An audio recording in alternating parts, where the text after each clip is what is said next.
It's good to be almost home. Oh, God love you, I tell you what.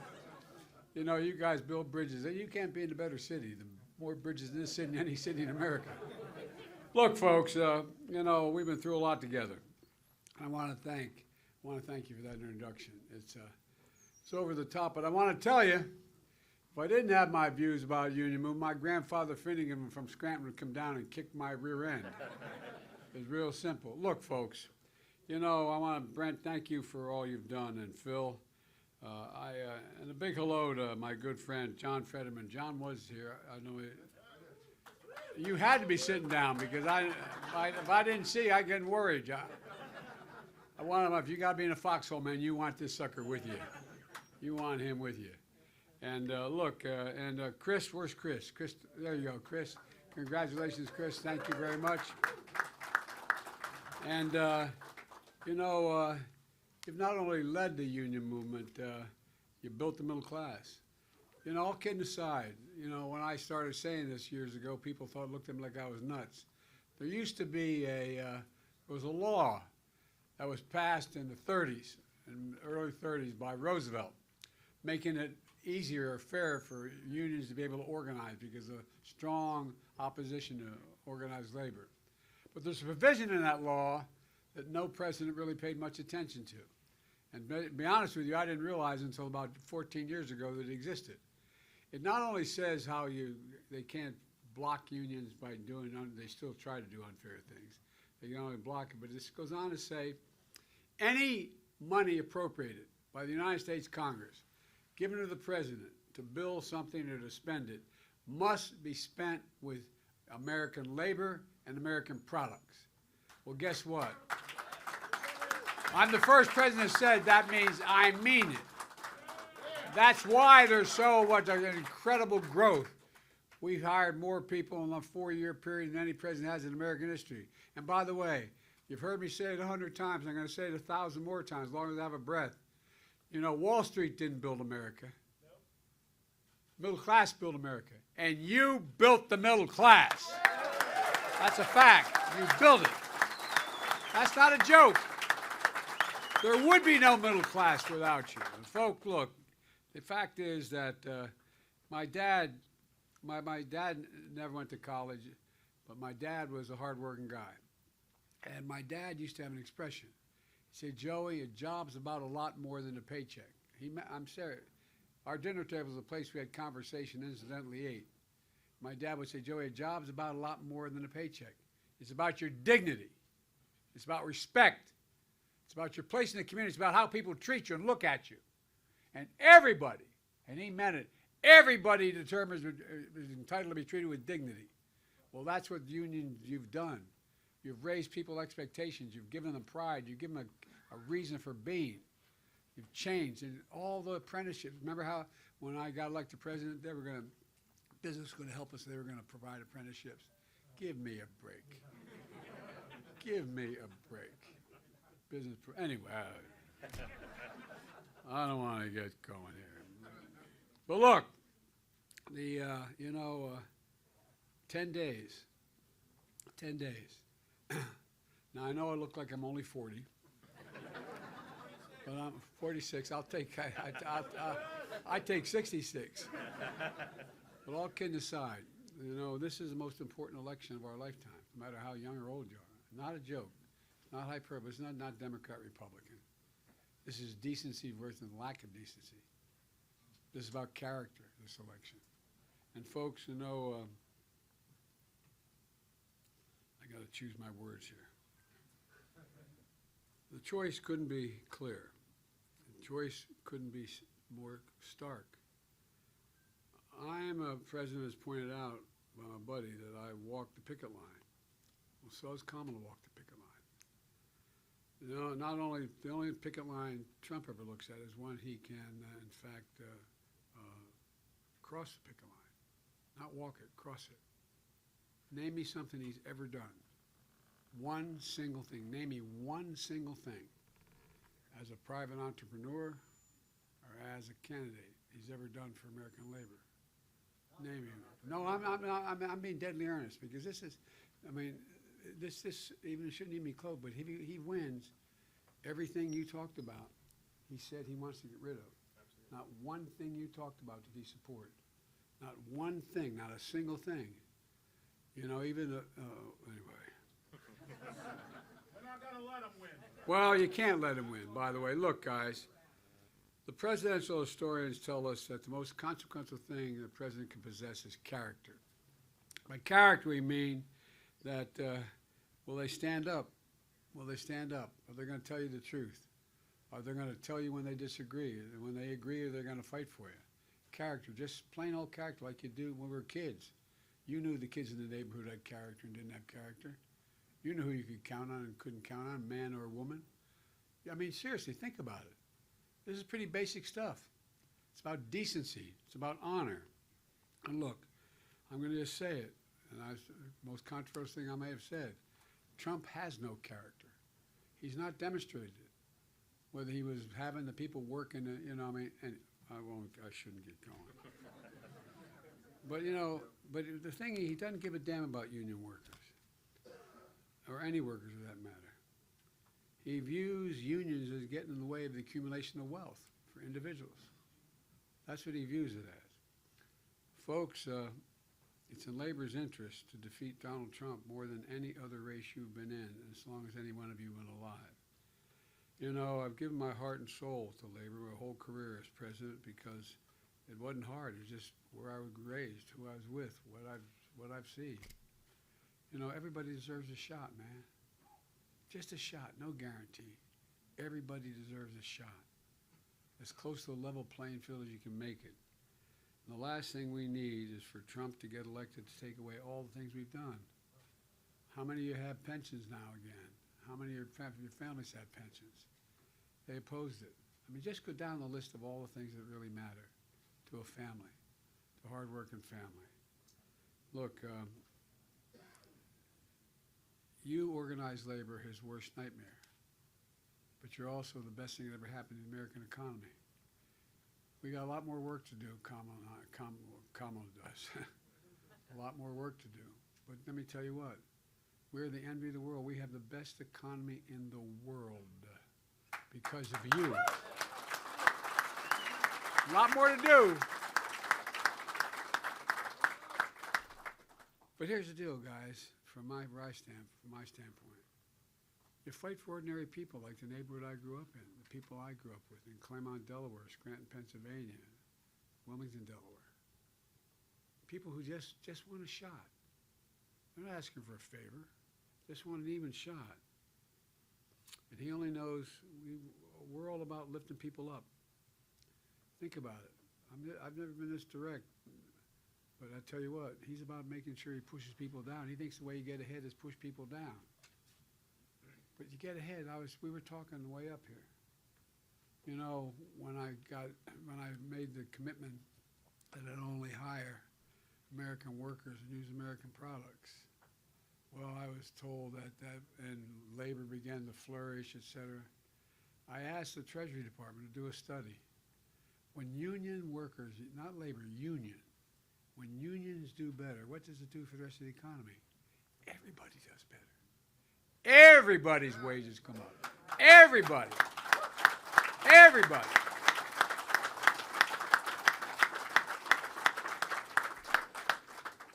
And yours worst nightmare. And like I said, you know, we worked together for a long time. Like I said, I know I don't look like I'm 40, but I've been doing this for about 500 years. And we've asked a lot of each other. But what I'm not asking of you is something that is not in your interest. I ask you one more thing. Don't do it for me. Do it for your kids. Do it for your family. Do it for your grandkids. Do it for your neighbors. Do it for people you know. People who need a helping hand. Donald Trump is a loser.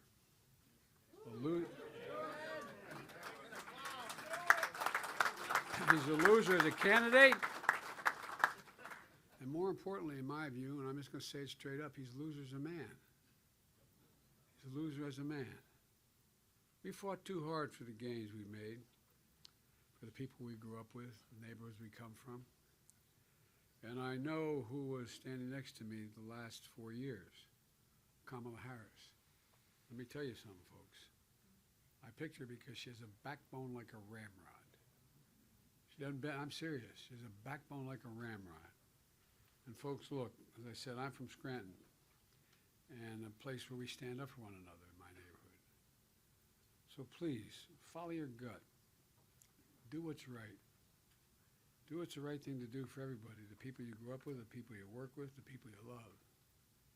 Our kids, make sure that kids have to have access to good education. This guy wants to literally do away with the Department of Education. Do away with it. We've been fighting like hell to, anyway. You know, your parents, all of you, you need health care, access to health care, affordable health care. We finally got it. We finally moved. We have more health care now than we ever had in American history. He's tried 51 times to eliminate the health care bill. 51 times. Look, you know it's the right thing to do. For the people you grew up with, the people you work with, your neighbors. And you know, we had to give, one of the things I hope we've figured out, and not all guys agreed to this initially, there's not a damn thing that I could do that my sister couldn't do as well or better. My sister's my best friend in my life. We're 3 years apart, 2 years apart in school. She graduated with honors, taking the same exact courses I had until her and I graduated. She managed every one of my campaigns. She jumps in a fight when someone's in trouble. We're taught like you guys. You see someone taking advantage of, what do? You're told to get involved, get engaged. Even when you're a kid, jump into the fight. Well, look, folks, the fact is that we're finally getting to the point where women are beginning to have a shot, a fair shot, a fair shot. Like I said, they can do anything any man can do, including being President of the United States of America.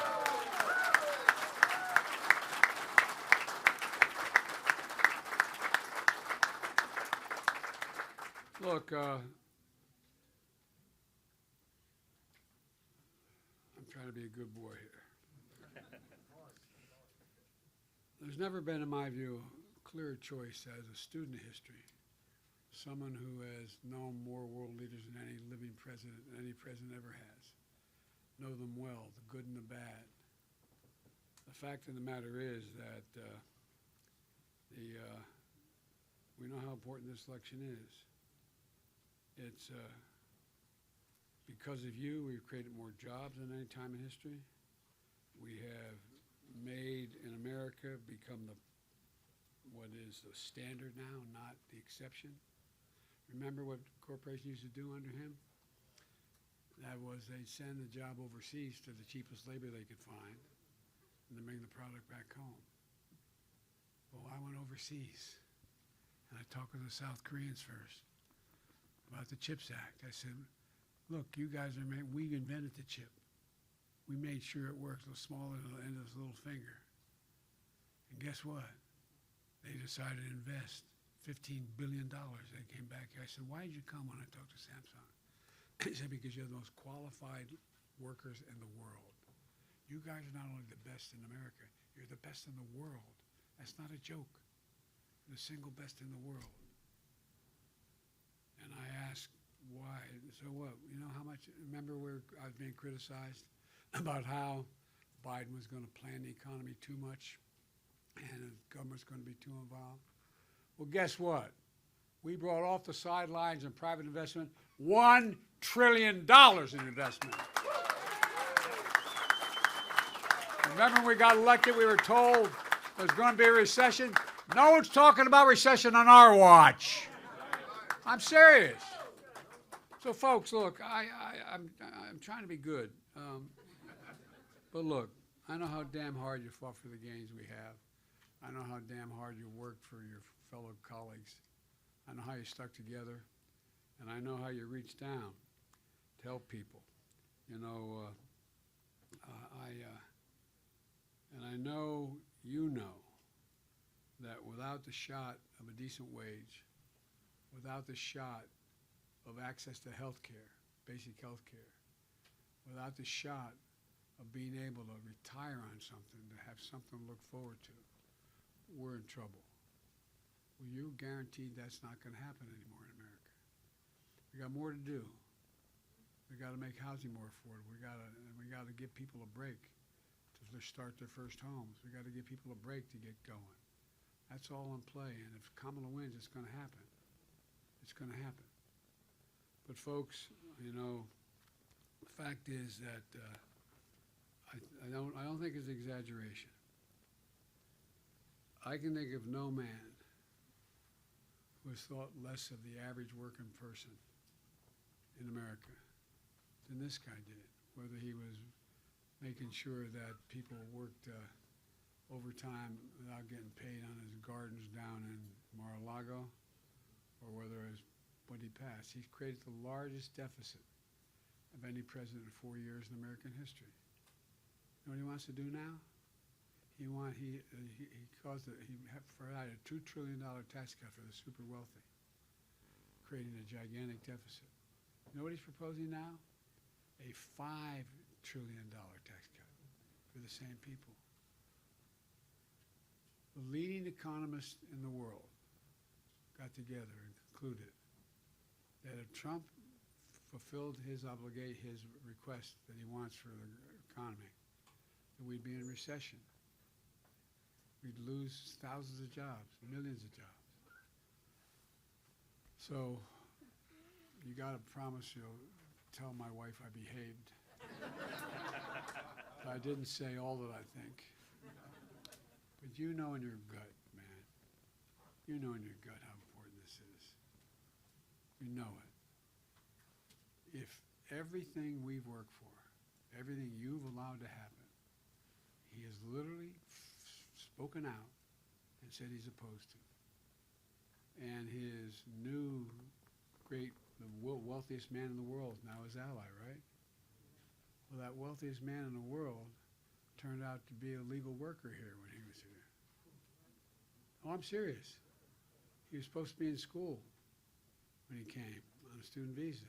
He wasn't in school. He was violating the law. And he's talking about all these illegals coming our way. Folks, and by the way, on that score, what we've done, even though he wouldn't allow the most important legislation to pass, which fixed the border, the problem with the border, we have fewer people crossing the border illegally now, or crossing the border, period, than any time since his third year as President of the United States. It matters. Relationships matter. And relationships with foreign leaders matter. Trust from foreign leaders matter. And we've built that trust. So anyway, guys, please, please, please, please, go the extra step. Call the people you know who may be undecided. Tell them, please, please, give us a chance. Give labor the chance to really, really blossom in a way that has never had ever before, even in the Roosevelt years. You're changing the world. You're changing the world. And folks, we're the best country by far. We're the greatest country in the history of the world.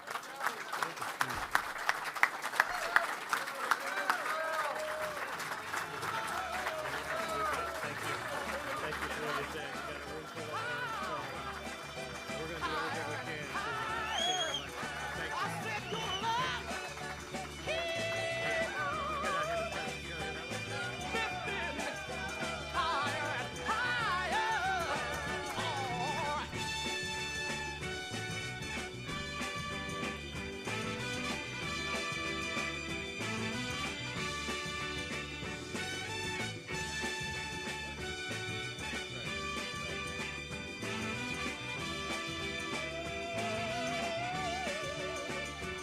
I'm so glad I finally found you. Yes, that one in a million, girl. And now with my loving arms around you, honey, I can stand up and face